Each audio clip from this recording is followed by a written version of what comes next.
Sam Logue here for IrishBoxing.com. Delighted to be joined by James Mcgivern, the natural, ahead of his fight with Tony Mcglynn. A great fight on the August 6th card in the SSE in Belfast. Michael Conlon versus Miguel Marriaga. James, first of all, pal, how's things? How you doing? I'm doing well. I'm sitting here now. I'm going to sit down and watch this UFC. Watch Paddy Pimblett and Molly McCann fighting. Oh, yeah. Nothing exciting yet. There's another 2 weeks of just another week and a bit of dullness. But all things going well.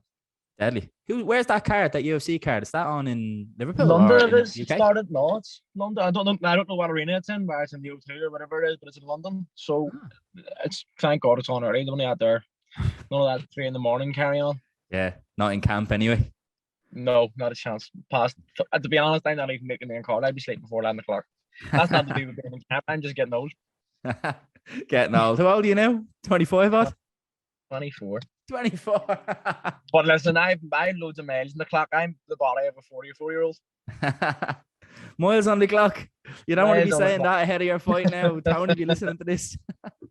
Jesus, they're all motorway miles. They're all good. Brilliant.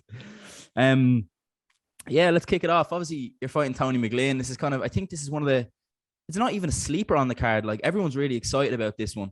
Kind of an all-Irish fight at lightweight. 2 guys with, I suppose, so far haven't had so many pro fights, but 2 guys that look pretty good, look like they could do something in the sport. I suppose the first thing that comes to my mind is, why take the fight against Tony now at this point in your career as you're 4-0? So whenever I said I wanted to fight in the filler, I got Jason, my manager, Jason Quigley. He says to me, "Do you want a 6-round handy fight, or do you want an 8-rounder all Irish fight?" And I says, "Well, the 8-rounder, obviously." Now, I wanted to fight for an Irish title. That was sort of the thing that I wanted. I was like, well, if we're going to do it, the filler, all Irish fight, get the Irish title sort of. And then there's still negotiations, I think, and talk of a Celtic title maybe being up for grabs here. I'm really advocating that and really trying to press.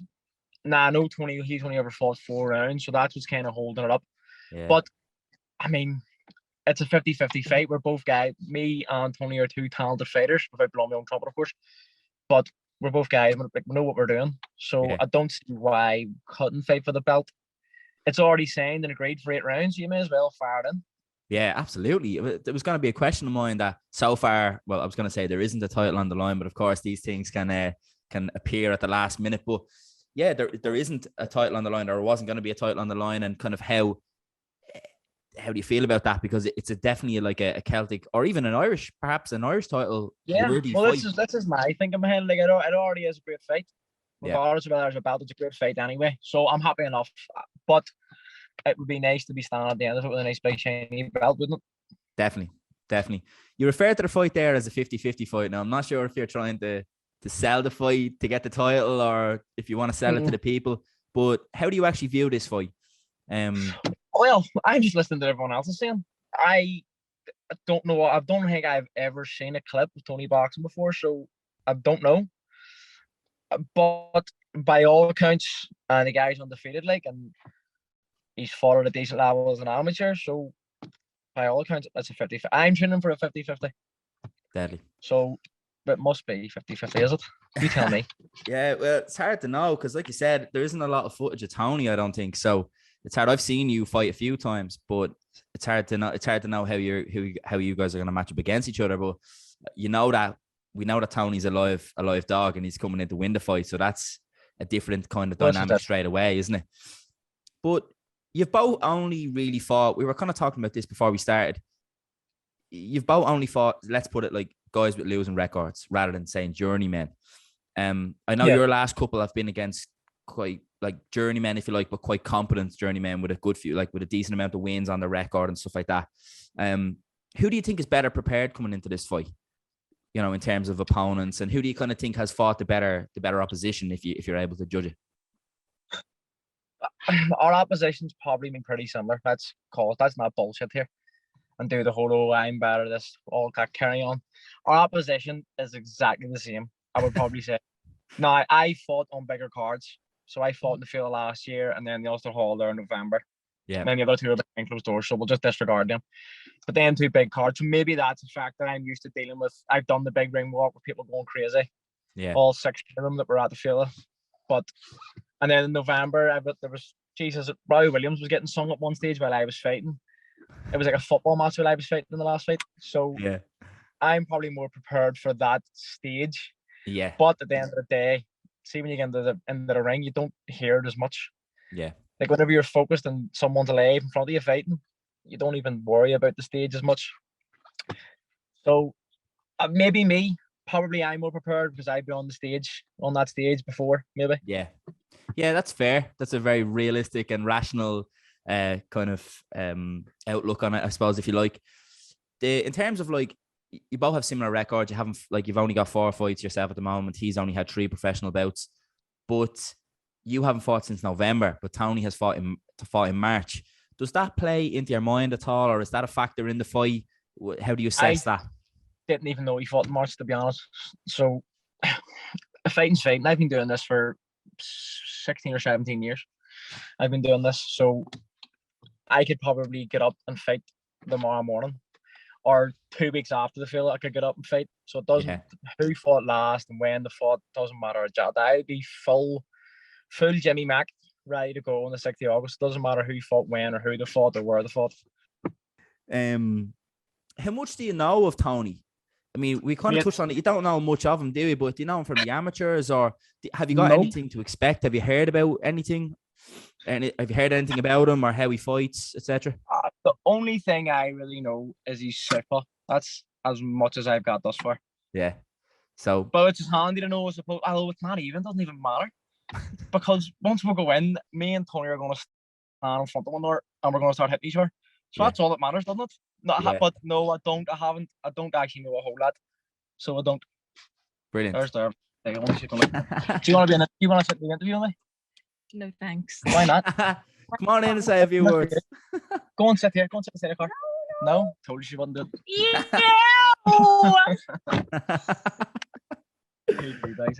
And there's your ma. Look, there's an arc glue bag. Brilliant. That's your ma, is it? her ma. Her ma. Deadly. There you go. There's 2 interruptions. There you go. We'll have to just leave the house again. I don't know a lot about him at all. No. Yeah, it's an interesting one, this, because it's actually a deadly fight, but there maybe normally there'd be certain talking points before a fight, but actually there's certain things we can't talk about because we haven't seen much of them. It's hard to know how to prepare. It seems like you kind of are a guy who focuses on yourself as well. Well, this is it. So from the day I turned pro, my idea was always just focus on what I do. Because if I go in and do what I do to the best of my ability I can, it doesn't matter what the other person does. As long as I'm on fire, then I'm handy. I'm winning. Yeah, make them adapt to you rather than you thinking about how to adapt to them. Because see, I always think, say, for example, you go in with this game plan and you go, right, this guy, Tony does this. So whenever he does this, I'm going to do that. What are you going to do if Tony doesn't do what you thought he was going to do?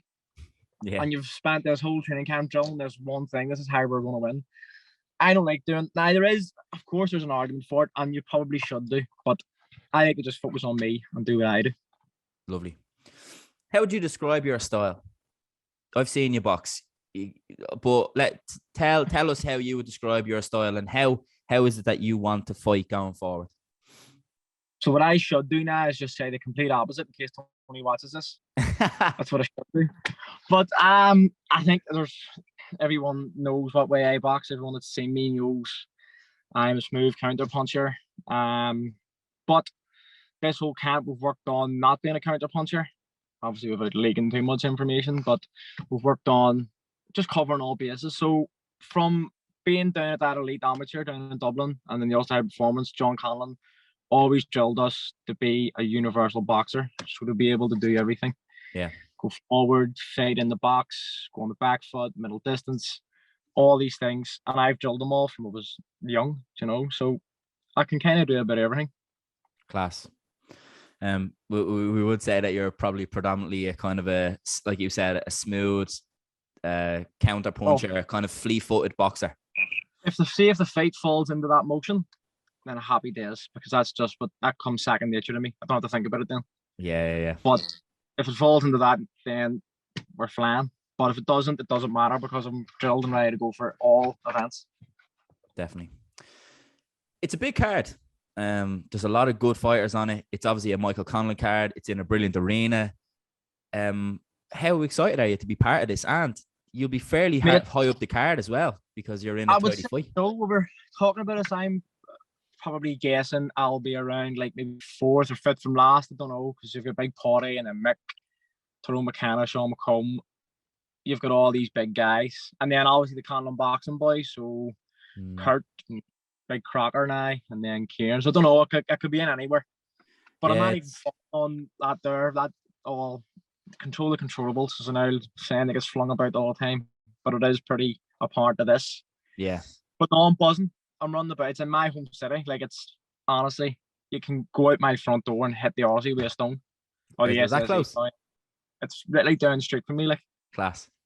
So I'm buzzing. Everyone's starting to get excited now. Everyone's talking about tickets and all that carry on and where we're going for an after party. And just that old buzz is starting to come about.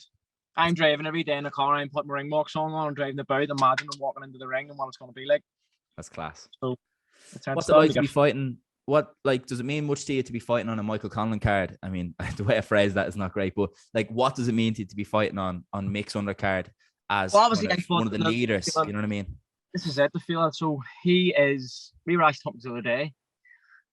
Guys like me are riding mixed tailcoats. Like, he's bringing these big events to Belfast. And when you look at Belfast back, it was Frampton, but now obviously cards gone, and that's mixed. So everyone wants on mixed cards because it's in Belfast. Every Belfast fighter will tell you that too. So I'm just grateful that I've been in with Michael, and with Jamie, and with John, obviously, and I'm friendly with the family and so on and so forth. And Jamie's looked after me well. Mick's obviously looking after me as well, helping me out with getting all these cards and so on and so forth. And then even just these wee spots of wisdom that he throws on you every now and again when you're talking to him. So it's great getting on these cards. Like, and look at the names on it too. So surrounding myself with all these guys, sure, what more could you ask for? Yeah, it's amazing. Yeah, it's a massive card. It's really kind of come together, hasn't it? Like, it's really pieced together well. If you look back, it's probably the biggest card Belfast ever had. Yeah, well, if you look at even the fights that are like, not just all the fighters who are on, but the actual matchups that are confirmed so far. There's like 6 matchups confirmed already, and they're all really good fights. All good. Even down to like Colin Murphy against Farrell and all, you know, deadly fights. Like. So that would be, I think now. I've been up. Obviously, Colin was in St George's with me as an amateur, so I'd be quite friendly with Colin. And I was up sparring in Glen the other day, and he was in sport. Actually, did 2 rounds as well. Class. The kid's flat. The kid is absolutely. Now, Colin could wake up tomorrow morning. Sorry, right. Colin could wake up the morning after the field with a hangover and run a marathon. I've never seen anything like it in my life. He's the fittest man I know, and it's just natural. Like, I don't know what it is. Yeah. But he's so fit. It's unbelievable. So it'll be a great night for him. That's what I hear. Yeah, that's what I hear from the lads in Glen. The man's an animal. He's an animal. Brilliant. You must, do you go up there sparring much? Because, I mean, Column's not so far away from your way. A little bit lighter, but there must be a few lads for you. Up there sparring, and then there's a couple of guys up there. A couple of really good amateurs, you know. I can't even, Drew is one of them, and then Charles, I can't remember their second names. But we've been up sparring with Emmons, 2 good southpaws, slick, good southpaws. Deadly. And I've been doing I was doing 3 and then 3 with them guys, just because obviously they're amateur, they were only doing 3 rounds. But then it was just one was jumping in after the other. But the kids are class, they're doing really well. And then I think a couple of them have got nice little titles between them, or they've been in and about it at least. So they're 2 good real guys that I've been sparring with. And then obviously Murph's an animal, so I've been sparring with him too. Yeah. But then I was over in Manchester as well, sparring with Zelfa Barrett and so on and so forth. So I've been in the ring sharing with some great guys. Very good. Well, I'll just touch on that then. How did you get on against Zelfa? That's an interesting one. He doesn't necessarily love slick boxers. So how'd you get on with him? Really well. Nah, he nailed me. It was a wee cut on my lip. Probably shouldn't say it there. It's gone now, but there was a wee cut on my lip. Yeah. But flan, it was great. It was great to be in that gym too. And then being in Manchester and being over there, it's so different to here. Like, you can throw a stone and hit a boxing club and get pro sparring. Over here, you'll throw a stone and get amateur sparring like that. Yeah. But it's different to pro sparring. So I was over there. I was in that Phoenix camp or Phoenix gym or whatever one it is, and did rounds with a guy called Josh Holmes. He's 9-0. So there were great rounds there, and then like rounds with Zelfa, and then I was in Hatton's gym as well. Nice. So that was a great experience. I'll probably actually be back over there maybe after this fight and doing a sort of a training camp. Excellent. But it was great being over there. Like I'm being in about them gyms. I'd say so. It's brilliant. Who's actually training you at the moment, James? Is it something that My father, and he will be training me for the foreseeable. But we're maybe toying with the idea of going over to Hatton for a bit, and then obviously I've just signed with Sheer Sports over in LA, so I'm still trying to work a wee move there to get myself a wee holiday to LA. We're going to do a bit. I'm going to actually tag Sheer Sports in this interview once it goes and say, listen, there's my passport number if she's needed. Brilliant. I'm going to look at trainers. Want to fucking do a week out in Florida, this fella. I'll go about looking at gyms and stand outside and go, fuck, that's lovely. Come on, we're going down the beach here.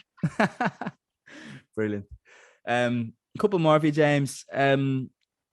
Pending a win, I'm not going to ask it. Well, I'm going to ask you for prediction, but firstly, I know that you believe you're going to win the fight. What's next for you if you win this fight, and kind of what career trajectory do you want to take? Because this is obviously, you'll go 5-0, which is not much, but you kind of step up the levels quite quick after you win against a good fighter like Tony Mcglynn. So what's next for you if you win? So as I say, I've just signed with Sheer Sports and Jason Quigley is my manager. So it's a new journey for me and him together. Have ideas of maybe going over to America. I'm not 110% sure just yet. I'm just going to do whatever I'm told. I've stuck to that my whole career. Just do what you're told and you tend to be all right. So I'm not 100% sure what the plans are. There was talk of maybe going to America, but just fighting regularly. That's all I really care about. Whenever me and Jason met before I signed with him, all I want to do is fight. Like, the best way to learn this job is to do it. No point talking about it and getting these fights and fights falling through. I want to go and fight. Excuse me. If it's in small hall shows, so be it. Away I go. I'm happy enough to go and fight in these small hall shows just to get rounds in and get fights. Yeah. What brought about the management deal with Jason Quigley? Can you talk us through how that came to be?